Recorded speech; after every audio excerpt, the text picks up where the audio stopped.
The Galactic Council had been watching Earth for 3 cycles now, and their conclusion was unanimous. Humans were the weakest species they had ever encountered.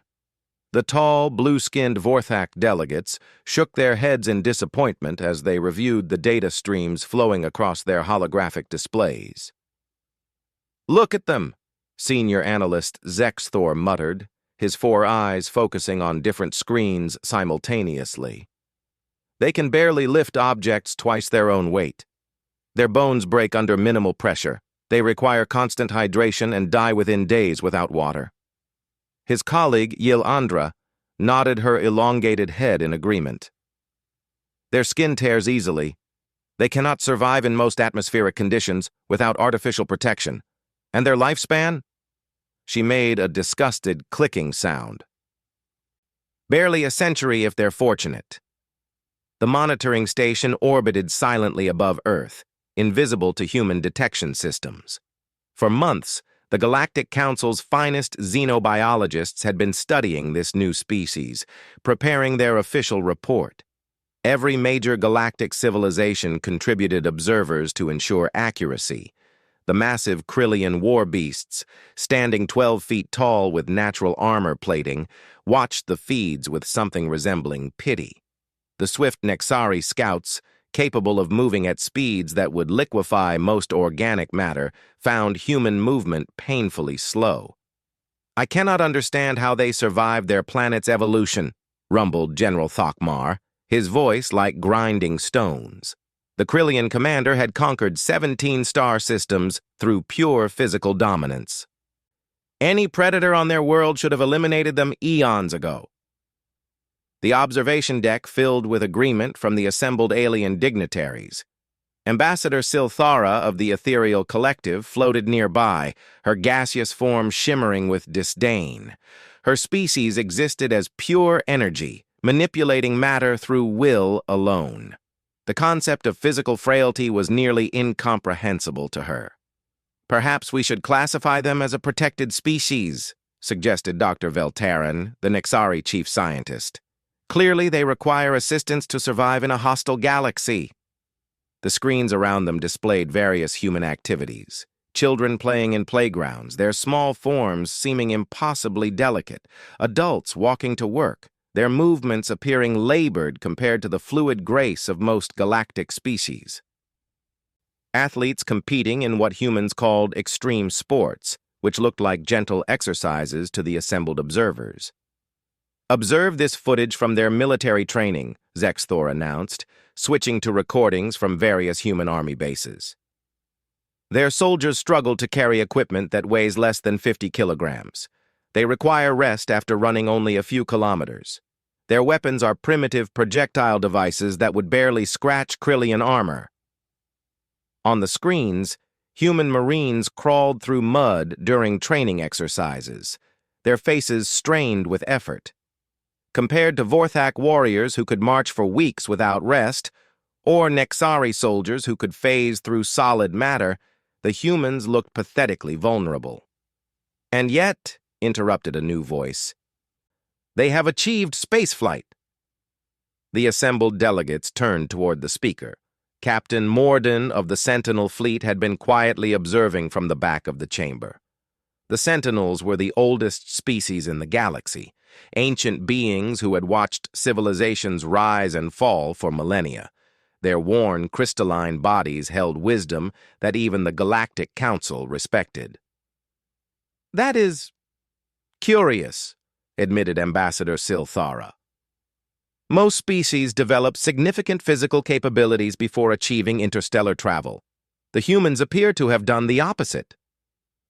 Captain Morden moved closer to the displays, his crystal formations refracting light in complex patterns. "In my experience, the galaxy often surprises us. Perhaps we should observe more carefully before reaching conclusions." But the majority of the council remained unconvinced. The evidence seemed overwhelming. Humans appeared to be a species that had achieved technological advancement through pure luck rather than capability. Their bodies were fragile, their lifespans short, their physical abilities laughably limited. Look at this medical data, Dr. Veltaren continued, pulling up holographic charts. Human bone density is significantly lower than galactic average. Their muscle fiber composition suggests they can generate only a fraction of the force that most species consider normal. Their organs are poorly protected by their skeletal structure. The displays show detailed anatomical scans of human subjects, highlighting every perceived weakness. Compared to the redundant organ systems of the Krillians or the adaptive physiology of the Vorthak, human biology looked like a cosmic joke. Their brains are impressive, conceded senior analyst Zexthor. The neural complexity rivals some of the more advanced species. But what good is intelligence in such a fragile vessel? As the delegates discussed human limitations, none of them noticed the small inconsistencies in their data. The humans they observed seemed to recover quickly from injuries that should have been debilitating. Their athletes pushed their bodies to limits that shouldn't have been possible given their supposed physical constraints. Their soldiers endured hardships that would challenge much stronger species. "I recommend immediate contact," announced General Thokmar. "We should offer them protection and guidance. Perhaps relocation to a safer system with more suitable environmental conditions." The suggestion gained support throughout the chamber. It seemed like the compassionate choice. These frail creatures clearly needed help to survive in a galaxy filled with dangers they couldn't possibly handle. "We could establish a protectorate," suggested Ambassador Silthara. "Provide them with advanced technology to compensate for their physical limitations, shield them from the harsher realities of galactic politics." The vote was unanimous. The Galactic Council would approach Earth with an offer of protection and assistance. They would help these pitifully weak humans survive in a universe that was clearly too dangerous for such delicate beings. As the delegates filed out to prepare their diplomatic mission, Captain Morden remained behind, studying the human data streams with increasing interest. Something about the patterns bothered him, but he couldn't identify exactly what. The humans seemed weak by every measurable standard, yet they had achieved things that suggested otherwise. On the screens, human children played games that involved tackling each other with enthusiasm that would terrify most galactic species. Human workers labored in conditions that ranged from Arctic cold to desert heat, adapting with remarkable ease. Human explorers ventured into dangerous environments, armed with nothing but primitive equipment and determination. "Fascinating," the ancient being murmured to himself. "Perhaps there is more to observe." But the decision had been made. Contact would be established within the cycle, and humanity would be offered the protection of the Galactic Council. After all, what harm could such frail creatures possibly pose to anyone? The monitoring station continued its silent orbit, recording every aspect of human life while the aliens prepared their mercy mission. None of them realized they were about to make first contact with a species that had conquered their own planet, not through strength or speed, but through something far more dangerous: the absolute refusal to stay down when beaten. In cities across Earth, humans went about their daily lives, unaware that they were being watched and judged. They pushed their bodies through punishing workouts, recovered from injuries that would cripple other species, and continued functioning under stress levels that would break most galactic civilizations. The irony was lost on their observers. In trying to measure human strength, the aliens had completely missed human resilience. In cataloging human weaknesses, they had overlooked human adaptability. In documenting human frailty, they had failed to notice human determination. The Galactic Council was about to discover that sometimes the most dangerous predators are the ones that don't look like threats at all. They were about to learn that evolution had given humanity something far more powerful than claws, armor, or energy manipulation. It had given them the ability to endure, adapt, and overcome anything the universe could throw at them. The first contact mission launched from the monitoring station, carrying diplomatic envoys from 12 different species. They approached Earth with confidence, certain they understood exactly what they were dealing with. Behind them, Captain Morden watched the departure with growing unease, his crystalline form flickering with patterns that suggested deep concern. Something was wrong with their assessment. Something important had been overlooked, but it was too late to stop the mission now. The aliens were about to meet humanity face to face, and Captain Morden had the distinct feeling that the encounter would not go as the Galactic Council expected. The diplomatic vessel descended through Earth's atmosphere with all the ceremony the Galactic Council could muster. Ambassador Silthara had insisted on making first contact at the United Nations headquarters in New York, believing that the impressive display of alien technology would help establish the proper relationship between protector and protected. General Thakmar stood at the forefront of the delegation, his 12-foot frame encased in ceremonial armor that could deflect energy weapons. Behind him, the other species representatives arranged themselves according to galactic protocol. Dr. Veltaran carried translation devices, while senior analyst Zexthor prepared holographic displays showing the benefits of Galactic Council membership. Remember, Ambassador Silthara's gaseous form shimmered with authority. These beings are fragile both physically and emotionally. We must be gentle in our approach. Any sudden movements or aggressive postures might cause them to panic. The aliens had spent weeks studying human psychology, concluding that such a weak species must have developed extreme anxiety responses to survive. They prepared accordingly, dimming their natural bioluminescence and moving with exaggerated care. The landing created quite a stir among human authorities. Military units surrounded the area, but the aliens noticed how the soldiers kept their distance. Clearly, the humans recognized their own limitations when faced with superior beings. Secretary General Maria Santos approached the alien delegation with a confidence that surprised the observers. She was a small woman by human standards, barely reaching 5.5 feet in height, which made her appear almost childlike next to the massive alien forms. "Welcome to Earth," she said simply, extending her hand in the traditional human greeting. General Thakmar looked down at the tiny appendage with confusion. Among his people, greetings involved displays of strength and dominance. This gesture seemed utterly passive. "Greetings, small human," he rumbled, carefully extending one massive finger to touch her hand. "We come in peace to offer protection to your vulnerable species." Secretary General Santos raised an eyebrow at the phrasing, but maintained her diplomatic composure. Protection? From what exactly? The aliens exchanged glances. They hadn't expected questions so soon. "From the dangers of the galaxy," Ambassador Silthara explained, her form pulsing gently. "Your species lacks the physical capabilities necessary to survive among the stars. We offer the shelter of the Galactic Council."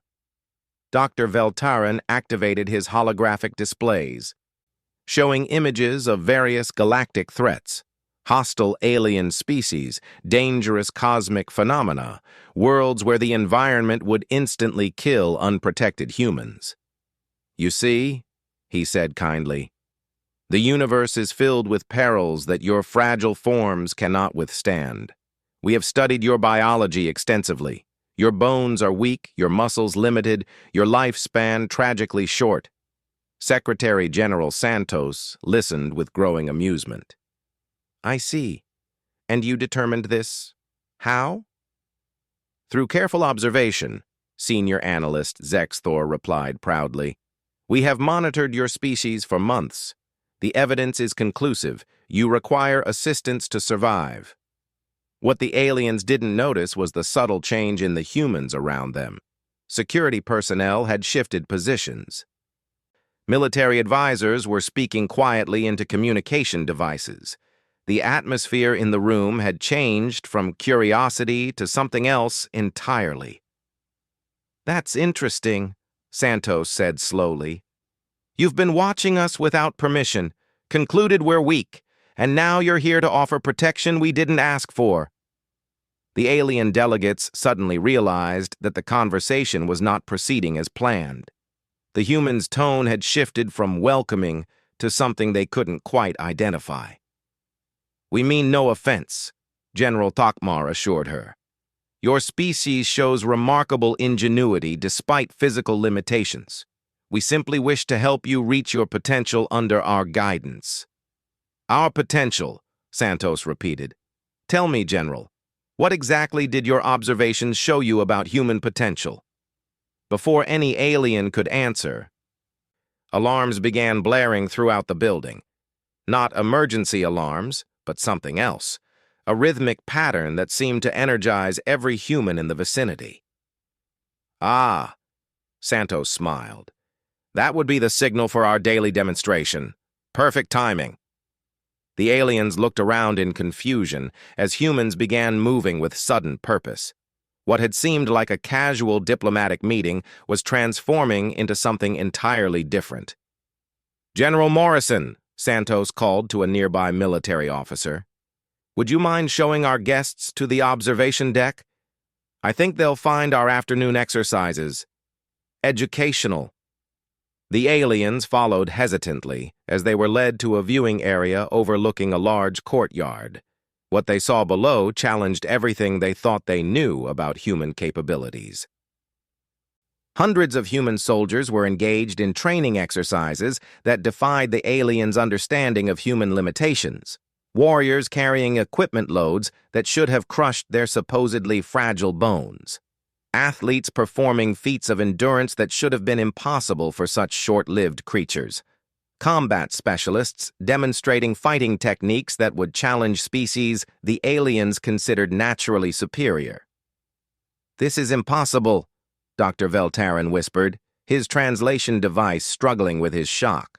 "Our scans showed they could barely carry 50 kilograms. "You scanned humans at rest," Santos explained casually. "You missed something rather important about our species." On the field below, a human soldier was demonstrating hand-to-hand combat techniques against multiple opponents. His movements were fluid, efficient, and devastatingly effective. Each strike was calculated to cause maximum damage with minimal effort. "We don't rely on natural armor or superior size," Santos continued. "We rely on adaptability, persistence, and the absolute refusal to give up." General Thokmar watched in growing alarm as a small human female lifted weights that approached his own capabilities. "Your scans were incorrect?" "Your scans were incomplete," Santos corrected.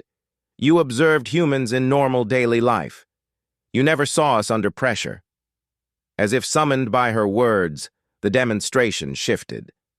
The humans began exercises that pushed them beyond normal limits. Soldiers carried wounded comrades while navigating obstacle courses.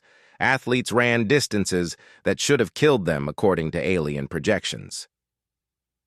Combat teams coordinated attacks with precision that rivaled cybernetic enhancement. "You see," Santos explained to the stunned aliens, "evolution didn't give us claws or armor or energy manipulation. It gave us something better. It made us impossible to break." Ambassador Silthara's gaseous form flickered with uncertainty. "But your medical data shows significant vulnerabilities." "Our medical data shows that we get injured," Santos agreed. "What your analysis missed is how quickly we heal, how effectively we adapt, and how completely we refuse to accept defeat." The demonstration below reached its climax. Human soldiers were now engaging in full-contact combat exercises that would hospitalize most galactic species. They absorbed impacts that should have shattered their bones, recovered from blows that should have incapacitated them, and continued fighting with an intensity that made the watching aliens step back in alarm. "This is what you missed in your observations," Santos said quietly. "Humans don't break. We bend, we adapt, we endure, and we come back stronger." Senior analyst Zexthor was frantically recalculating his data. "But the bone density readings are accurate for humans at rest," Santos confirmed. Under stress, our bodies change. Adrenaline, neural acceleration, enhanced reflexes, increased pain tolerance. We become something different when we need to. General Thokmar was beginning to understand why the humans hadn't seemed concerned about alien contact. You were never afraid of us. Should we have been? Santos asked with genuine curiosity. You're larger, stronger, and more technologically advanced, but you made one critical error in your assessment. Which was? You assumed physical superiority equals survival advantage. On Earth, that assumption gets you killed. The aliens watched as the human demonstration concluded. Soldiers who had been pushed to what should have been their breaking point were already organizing equipment for the next exercise. Athletes who had run impossible distances were stretching for another round. The combat specialists were analyzing their performance and adjusting techniques for improvement. Your offer of protection is interesting, Santos said diplomatically, but I think you misunderstood the situation. We're not the ones who need protection in this galaxy. Dr. Veltaran's voice was barely a whisper. What are you saying? I'm saying that you've been watching the wrong species, Santos replied. You've been concerned about human fragility while completely missing human lethality. The demonstration field below them was being cleared, but new groups of humans were already assembling. These weren't soldiers or athletes. These were ordinary citizens, office workers, teachers, students, retirees. As the aliens watched in growing horror, these normal humans began exercises that would challenge military units from most galactic species. Every human is a potential warrior, Santos explained. Every human is trained from childhood to endure, adapt, and overcome. What you interpreted as weakness was actually conservation of energy. Ambassador Silthara's form was flickering rapidly, a sign of extreme agitation among her species. You've been hiding your true capabilities. We haven't been hiding anything, Santos corrected. We've just been living our lives. You were the ones drawing conclusions from incomplete data. The reality of the situation was beginning to dawn on the alien delegates. They had approached Earth expecting to find a primitive, fragile species in need of protection. Instead, they had discovered a civilization of apex predators who had been politely tolerating observation while going about their business. The question now, Santos continued, is what happens next? You came here offering protection, but looking at the data objectively, which species actually needs help surviving in this galaxy? The aliens had no answer.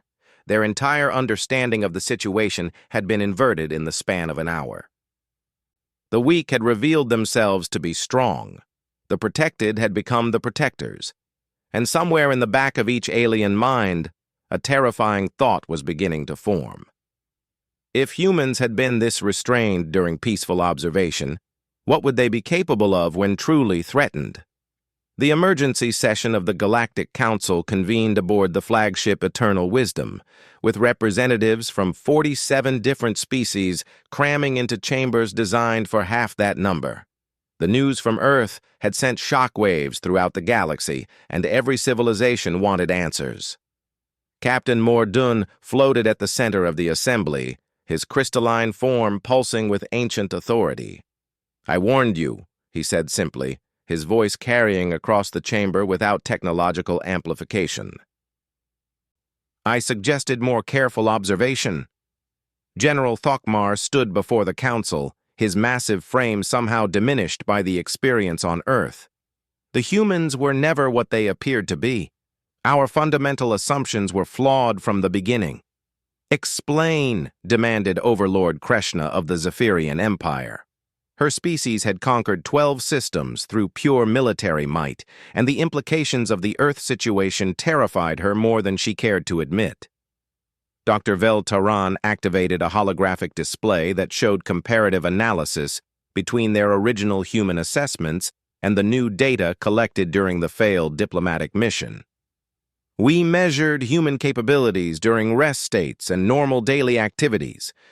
We never observed them under combat conditions or extreme stress. The display showed two very different versions of humanity. The first showed the weak, fragile creatures the aliens had originally cataloged. The second showed beings capable of feats that challenged some of the galaxy's strongest species. Their physiology changes, senior analyst Zexthor reported, his four eyes focused on different data streams simultaneously. Under stress, human neural activity increases by up to 300%. Their muscle efficiency doubles. Pain tolerance increases to levels we previously thought impossible. Ambassador Silthera's gaseous form swirled with agitation. They have been studying us as much as we have been studying them, perhaps more effectively. The revelation had come during the final moments of the diplomatic mission. As the alien delegates prepared to leave Earth, Secretary General Santos had casually mentioned that humanity had been aware of the alien observation from the beginning. Not only aware, but actively managing what the aliens saw. They allowed us to observe what they wanted us to see. General Takmar continued his report. While we were cataloging their supposed weaknesses, they were learning everything about us. The assembled aliens shifted uncomfortably. The idea that they had been manipulated by a species they considered inferior was deeply disturbing. "Show them the military footage," Captain Mordun instructed quietly. Dr. Veltarin hesitated before switching to recordings that human authorities had provided at the end of the diplomatic meeting. The footage showed human military exercises that had been carefully concealed from alien observation. Special Forces units moved through environments that would kill most galactic species within minutes. Human soldiers engaged in combat scenarios that replicated fighting against every major alien military doctrine. Training programs that pushed human bodies to limits the aliens hadn't believed possible. They have been preparing for galactic contact for decades, Zexthor reported. Every major human military has divisions specifically trained for extraterrestrial combat. Overlord Kreshna leaned forward, her predatory instincts recognizing a fellow apex species. What are their capabilities in actual combat? Unknown, General Thakmar admitted. They provided demonstrations, but Secretary General Santos made it clear that what we observed was heavily restrained for our safety. The chamber fell silent. The implications were staggering. A species they had dismissed as fragile was potentially more dangerous than anything in the known galaxy. "There is more," Dr. Veltarin announced reluctantly. "They showed us their space capabilities." The display changed to show human spacecraft that bore no resemblance to the primitive vessels the aliens had been monitoring. Sleek, heavily armed ships that incorporated technologies the aliens didn't recognize. "They have been building a military fleet while appearing technologically inferior," Zexthor explained. "These vessels were constructed in facilities we never detected." "How is that possible?" demanded Senator Quill Thrax of the Nexari Republic. "Our scanning technology is the most advanced in the galaxy." "They built them underground," Captain Mordun answered, "and underwater, and inside asteroids. The humans have been preparing for contact while ensuring we underestimated them completely."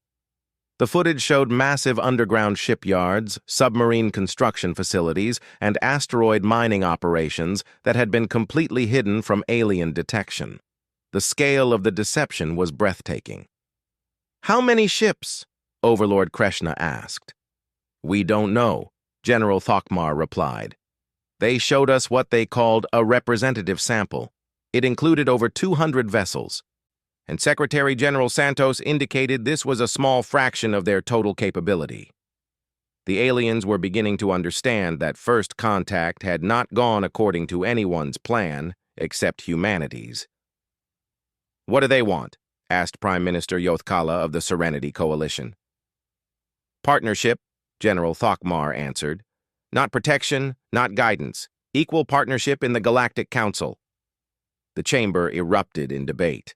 The idea of granting full membership to a species that had deceived them so thoroughly was problematic, but the alternative might be worse.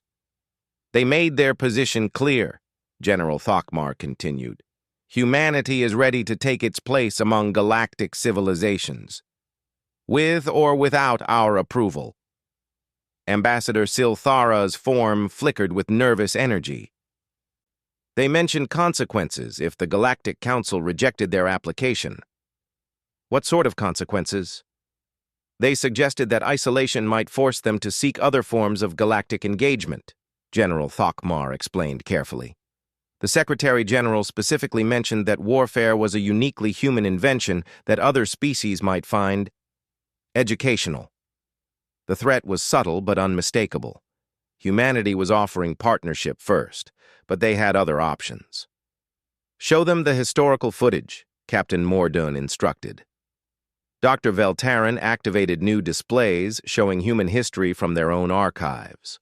Wars that spanned continents and lasted decades. Conflicts where humans fought each other with savage intensity, developing military tactics and weapons technologies at an unprecedented rate. They have been at war with themselves for their entire recorded history, Zexthor reported. Every major advance in human civilization has come from military necessity or competition.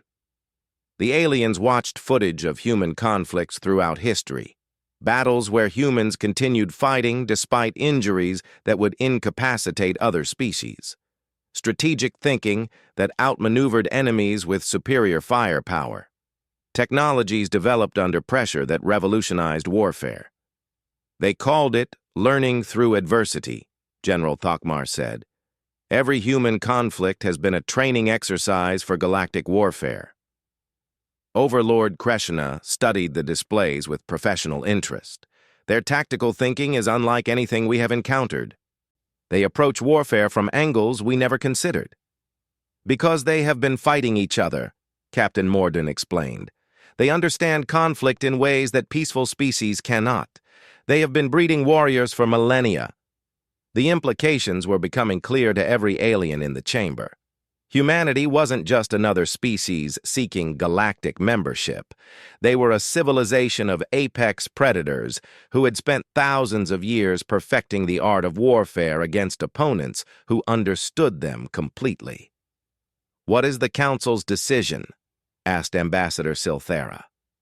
The debate that followed lasted for hours.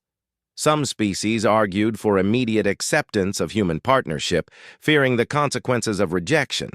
Others wanted to maintain the fiction that humanity was weak and manageable. A few suggested preemptive military action.